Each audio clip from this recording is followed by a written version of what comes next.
Napakagandang alamat. Siguradong kapupulutan ng aral. Onting inis. Onti lang. Nakala tayo sa Facebook Barangay LS page. Pinag-uusapan yung mga bagay na masarap. Kasi sabi nung listener kanina, nagdadrive siya, ang sarap sa EDSA ang luwag. Sabi ko, ano yung mga bagay na masarap pag maluwag? Kama. Tiyan. Pag maluwag yung tiyan mo, Papa Yan. Jeff, sarap kumain. Yan. Pantalon. Jeep.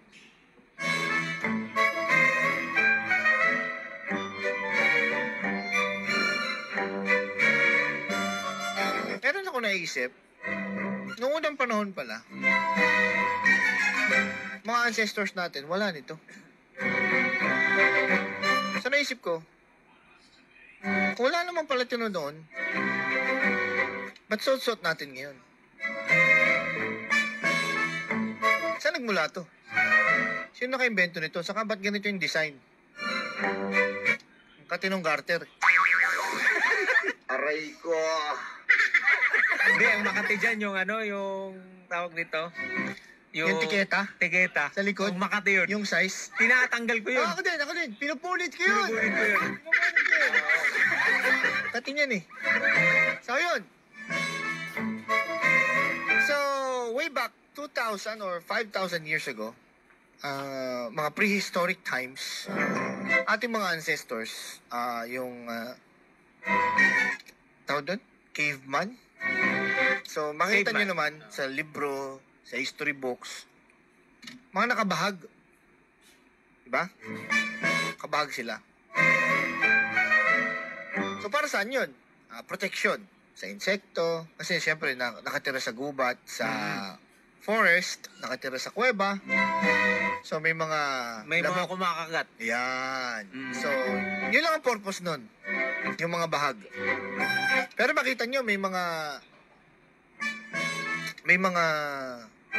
anong tawag doon? Slit o bukana. Kasi para Comfortable. mobile. Gumalaw. Kasi mga hunter yan eh. Yung mga ancestors natin noon. So yung design ng mga bahag na yan, para maging mobile, maluwag. Yan yung sinasabi Kasi- nila is the design is very sexy. Yan. Kasi mga hunter yan, naghahanap na yan ng baboy ramo, mga usa. So, kailangan takbuhan. Kailangan maaliwalas. Komportable. Makakatakbo ng maayos. Hanggang sa may nag-imbento na dapat anya masikip, maluluslos ka. So, makinig mabuti. Saan ba nagsimula ang Trip.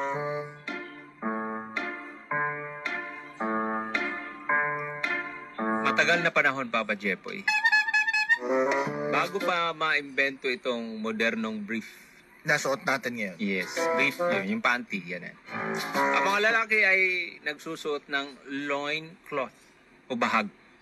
Bahagi yung kinukwento. Yan to yung kinakwento ni Papa Jepoy. Gaya ng mga ninuno sa Pilipinas at iba't ibang sinaunang kabihasnan. Yan yung mga prehistoric times. Yes, sa Egypt, sa Rome, at sa Greece. Ganon din mga telang itinatali sa bewang para takpan ng maselang bahagi ng katawan. Pagdating ng panahon ng Industrial Revolution 1800s, nagbago na ang pananamit. Nais ng mga tao na mas komportableng panloob na mas bagay sa pantalon. Noon ay tinatawag pa itong long johns. Isang uri ng mahahabang underwear na panglamig.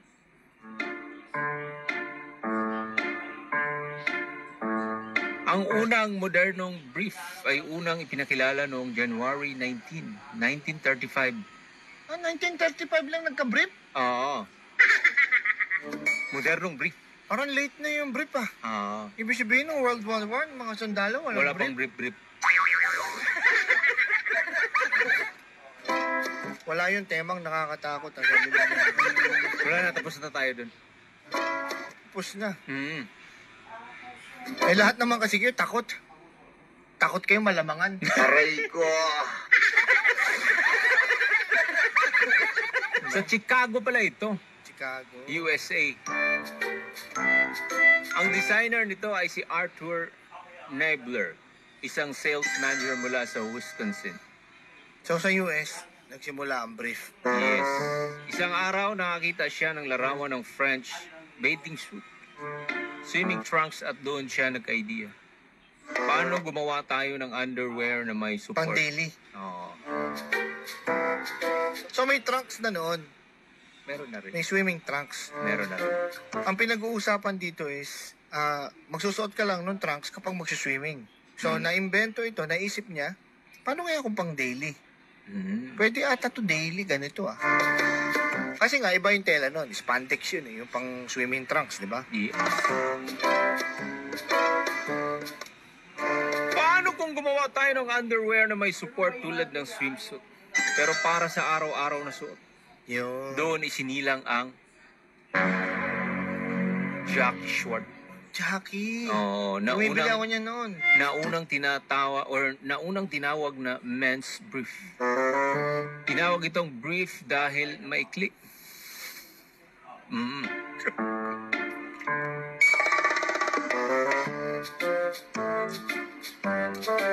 Bumibili ako niya noon.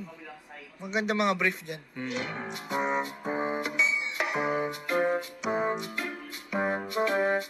So isinilang nga ito. Jockey short.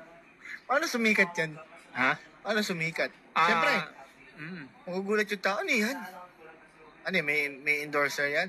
Naunang nakilala ito Paano na? nung sumikat itong napakatanyag na Paano? Halimbawa, Hollywood actor. so, nag-invento siya. Hindi naman kagad Oo. sisikat yan, di ba? Oo. Kailangan i-promote mo yan. Yes. At So- noong unang panahon, sumikat nga itong Hollywood actor na ito na sikat din sa martial arts. So, sinuot At niya yan. nakitaan niya ng potential na pag ginamit niya ito as endorser, sisikat itong jockey short niya. Oo. Sino yan? Na-discover nila Oh. itong sikat na artista. Walang iba kundi si itong jockey short na ito sumikat ng dahil kay Kanino? Jackie Chan. Anak ka ng po. Anak ka ng po. Anak pulis ng may kawayan. Sumikat? Ang unang nag-brief, si Jackie Chan. Si Jackie Chan. At tinawag itong brief dahil maikli nga, Papa Jepoy. Oo, maikli, brief.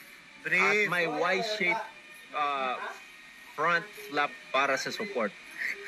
Kakaiba kumpara sa maluluwag na boxers noon. Kasi si Jackie Chan, nung nagko-kung fu, di siya makakilos, may umaalog. Naay gabitay-bitay, Papa Jepoy. sabi ni Jackie Chan, Uy, gabitay-bitay doon. sabi kasi ni nag-shooting si Jackie Chan sa Hollywood to, no? Oo. Once upon a time in China, kalaban niya si Jet Li. Sabi ni Direk, Jackie! Naon sa man ang ilagay! Gabitay-bitay. Aray ko!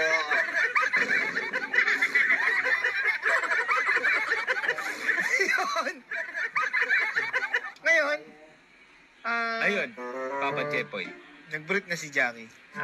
Pagkilala at paglaganap. Paglabas nito noong 1935 sa tindahan ng Marshall Fields Department Store, nabenta agad o nakabenta agad ng 600 piraso sa unang araw. Kita mo? Isipin mo yun, Papa Jepoy. Kita mo?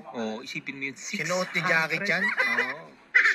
At pagdating ng 1940s hanggang 1950s, sumikat ito sa buong mundo at naging standard underwear ng mga kalalakihan. Ayan na, sinuot na kasi idol si Jackie Chan eh. Yes, at pagkatapos dumami na rin ang mga brand gaya ng Fruit of the Loom. Fruit of the Loom. Mahal yan ah. Hanes. Ayan, Dati yung mga yung mga galing ibang bansa. Michael yung mga- Jordan naman ang model niyan. Mga sikat pa lang ginagaya talaga kasi Jackie Chan. Jackie Chan. Haynes, Michael Jordan. Michael Jordan yan. Tapos nandyan na yung lumabas na Calvin Klein. Calvin Klein. At etong makabago, Bench. Bench. Yung mga boxer shirts ko, Bench. Alam mo, ang sarap ng mga mahal na brief. Oh, Hmm. ganun. Iba yung hipo sa ano. Yung mga Pero hindi ako mumura. nabili. Pero yung mga mumurahin, may mga himul. May mga regalo lang. May mga regalo. Mm. Tapos, nung one time, bumili ako sa Japan. Yung mga Calvin Klein nga. Yun, magaganda yan. Sabi ko, ang sarap ng hagod nito sa ano. Saka hindi ka ma-irritate yung mga kasingit-singitan. Salong-salo. Oo. Sabi ko, salong-salo. Sarap sa singit, ah. Oo. Basta iba yung hipo. Diba? O iba. Pagmahal, ha, pagmahal. At eto, Papa Jepoy. Tsaka hindi maasim. At sa Pilipinas, pumasok sa Pilipinas ang brief noong panahon ng mga Amerikano at naging simbolo ng kalinisan at modernong pananamit. Dekada 1970 hanggang 1990, naging parte na ito ng kulturang Pinoy. At meron pang mga patalastas yan sa TV na parang heroic ang dating ng lalaking nakabrief. Tapos ayun na, Papa Jepoy. Superman. Si Batman. Si Superman nagsuot, no? Nagsuot siya. No? Ginaya niya lang si Jackie Chan. Oo. Sinuot niya yun.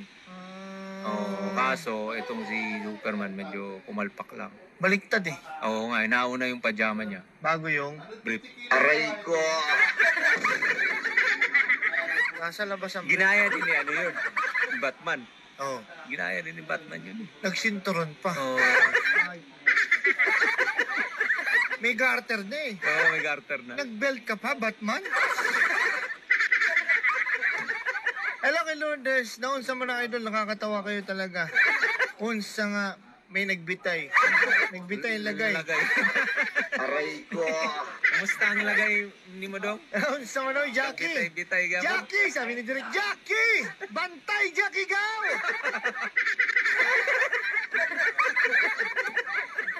So ngayon, itong mga modern brief, meron ng May mga design yan eh. low rise, May features, di ba? Merong- Low waist. low rise, merong mid rise, Di ba meron pa high nga- cut. Bikini cut. Yun, Di ba? yun, May, yun. may brief na yung kita yung pisngi. Oo. At iba-iba yung klase ng hipo yan. Yan yung sinasabi mo. May Oo. cotton, may nylon, Oo. modal or bamboo fabric. Sarap niyan eh. Oo. Iba yung hipo niyan eh.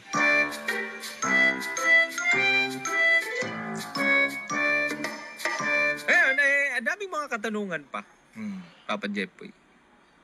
Bakit yung brief Oh. may bulsa? So, nung unang panahon, may bulsa na yan? I-drawing mo nga! Nung unang-una wala. Nung una wala. Oo. Ngayon pala, nakulangan sila dun sa design. Lagyan natin ng bulsa. Oo. Okay. Bakit may bulsa yan? I-drawing na po ni Papa Carlo. Magandang umaga sa inyo. Sa mga kakabukasan ng radyo, punta na kayo sa Facebook, Barangay LS Page.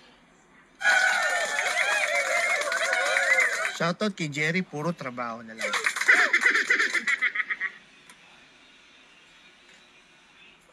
Dodrawing na ni Papa Carlo yung kauna-unahang brief.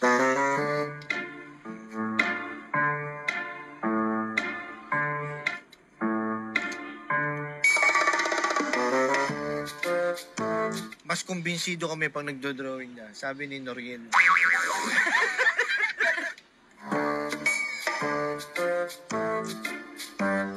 Ayan na, dadaos-dos na, sabi ni Jan.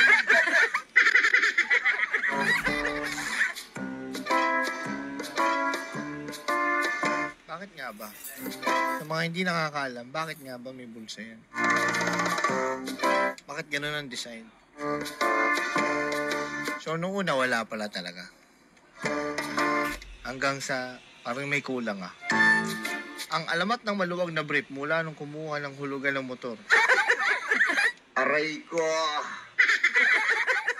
Mga lalaki. Kung ano binibili nyo. Mga nakikinig na lalaki ha. Hindi kayo nag-iisa. Bago helmet. Bago jacket. Bago pyesa. Ganda ng preno. Brembo. Pero tignan mo yung brief.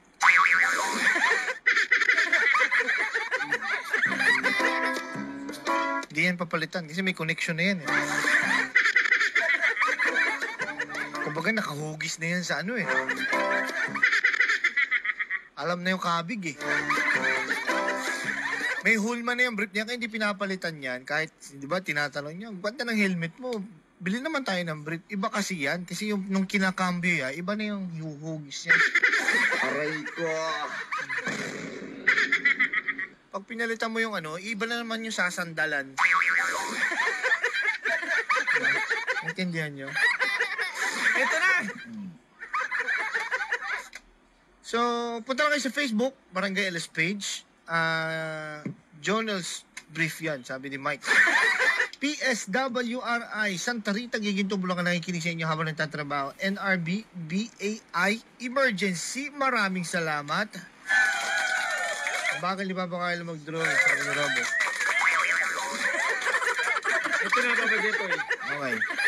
Una ang brief Kauna-unahang brief, na may bulsa. may bulsa. Oo. Bakit kaya may bulsa yan? Ha? Sabay-sabay natin tingnan. Tingin? Gidesign ng brief. Ayan, Papa Jepoy. Oh. May bulsa. Oh, may bulsa. Hmm. Oo nga no, may bulsa. Oo. Bakit? Ha? Para saan niya? Ano yung isa? Ano yung nakalagay dyan? Ha? Ayun no. Bakit may bulsa yan? May bulsa yan. Oo, bakit? May purpose yan. May purpose. Oo. Ang ganda ng brief ah. Ano Oo yan? nga eh. Paano? Anong purpose niyan? Ba't may bulsa Ha? yan? Sa baba may ano. Basa mo yan? Fidel? Oo. Ano yung Fidel? Ha? Ano yung Fidel? Hindi mo alam yung Fidel? Ano yung Fidel? Iodized salt. Bakit? Ha? Yung bulsa, Lalagyan mo ng asin. asin. Para saan yung asin? Sa itlog. Anak ka ng food. Anak ka ng... Anak ka ng food, miss. May kawayan.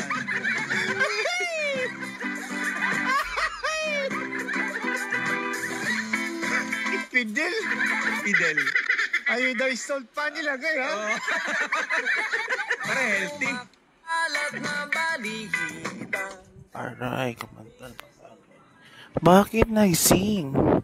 Lahat sana nahiwaga. Kamura mamatay sa maling akala. Nung ako'y musus pala sa multo. Na na na na na na na. Syuta mo. Alaga na na na na na na na.